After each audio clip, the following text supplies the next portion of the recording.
Hi everyone! The other day I decided to make a day trip to Reston to have another look at the new station that recently opened. Lindsay to Edinburgh, Edinburgh to Reston. What could possibly go wrong? I'm calling at Falkirk, Haymarket and Edinburgh. This train is formed of 8 carriages. And here comes the train to Edinburgh.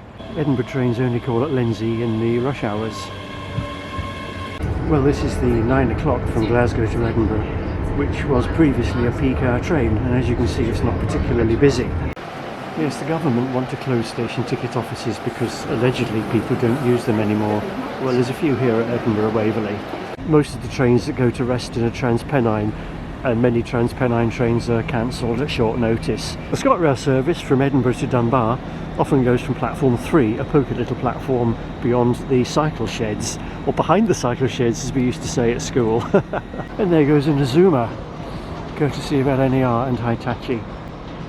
They look nice, but I don't really like travelling in them.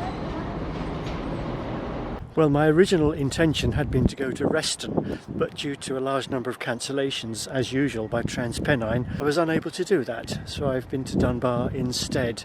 And local people tell me that Trans-Pennine is known in this area as the not-in-service company. There you go. Well, this is a novelty, being able to explore and film Dunbar station from up here. The northbound platform and footbridge were opened in December 2019. Built at a cost of £13 million.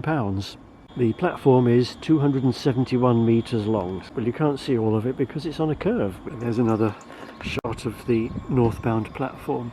There was a northbound platform here originally, which was taken away in the early 1970s. And you can see the wall, the low wall on the other side of the two through tracks. Dunbar station first opened in 1846 by the North British Railway from Edinburgh. It was extended eventually to Berwick-upon-Tweed, where passengers had to change for a coach to take them across the Tweed to continue their journey to England. That's of course finished when the Royal Border Bridge was opened a few years later. A commemorative well with a plaque behind it commemorating the installation of the last electrification mast on this stretch of route.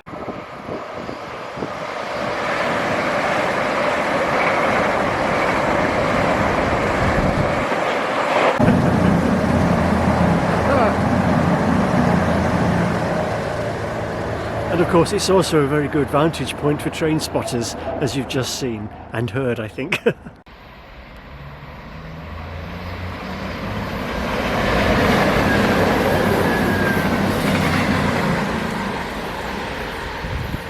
And the construction of a platform on the northbound track has enabled a bottleneck to be removed from the East Coast Main Line, because hitherto northbound trains wishing to stop at Dunbar had to cross the southbound track into the only platform.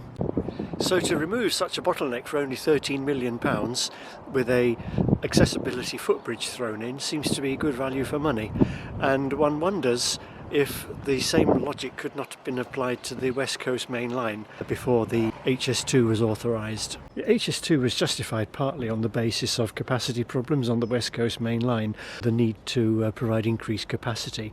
Some of that could have been achieved at a fraction of the cost, I think, by removing some of the bottlenecks or conflicting movements by flyovers, etc. My plan B, to cycle to Reston and catch the train back, was thwarted when the Dunbar ticket office staff told me the train back from Reston was also cancelled. So plan C, a circular route back to Dunbar. This is currently as far south as ScotRail go on the East Coast Main Line. Dunbar station seems to celebrate its seaside connections. There we go. You may recall that I'd been to the ticket office at Edinburgh Waverley, partly to get a cycle reservation and also because I needed to buy a second ticket, as I needed to split ticket due to the idiotic train fare structure in Great Britain. This confirms my suspicion that the move to single tickets only is designed to rip people off with higher train fares.